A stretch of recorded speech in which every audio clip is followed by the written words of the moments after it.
மட்டும் எழுதுகிறான். பெரியாருடைய முழு வாழ்க்கையையும் அந்த ஒரு கவிதையை அவனால் சொல்ல முடிகிறது. ஊன்றி வரும் தடி சற்று நடுங்கக்கூடும், உள்ளத்தின் உரத்தினிலே நடுக்கமில்லை. தோன்ற வரும் வடிவினிலே நடுக்கம் தோன்றும், துவளாத கொள்கையிலே நடுக்கமில்லை. வான் கவழும் வெண்மேக தாய் ஆடும், வளமான சிந்தனைக்கு ஒரு ஆட்டமில்லை. ஆன்றறிந்த பெரியாருக்கும் பெரியார், எங்கள் ஐயாவுக்கு இணை அவரே மற்றொரு இல்லை. நீதிமன்றின் நீதிக்கும் நீதி சொல்வார், நெறிகெட்டு வளைந்ததெல்லாம் நிமிர்த்தி வைப்பார்.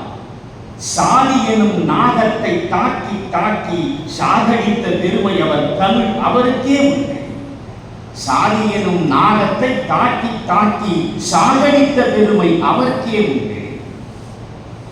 நாதியிலார் நாதி பெற நாப்படைத்தார், 45 கோடி மக்களுக்கும் தேகவிலா வாழ்வு தர பிறந்து வந்தார்.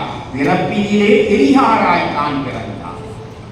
ஆக்காத நூல் இல்லை, ஆய்வு தேர்ந்து அழிக்காத பொருள் இல்லை, அழுத்தமாக தாக்காத பழமை இல்லை, தந்தை நெஞ்சில் தடைக்காத உவமை இல்லை, தமிழ் நிலத்தில் நீக்காத கலை இல்லை, நினைத்து சொல்லி நிலைக்காத பொருள் இல்லை, நீதி கூட காக்காத உலகத்தை பெரியார் காத்தார்.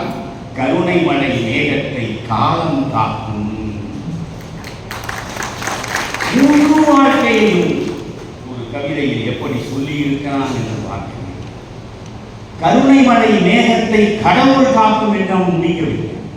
ஏனென்றால் பெரியார் இறைவருப்பாளர். அதனால் கருணை மழை மேகத்தை காலம் காக்கும் என்று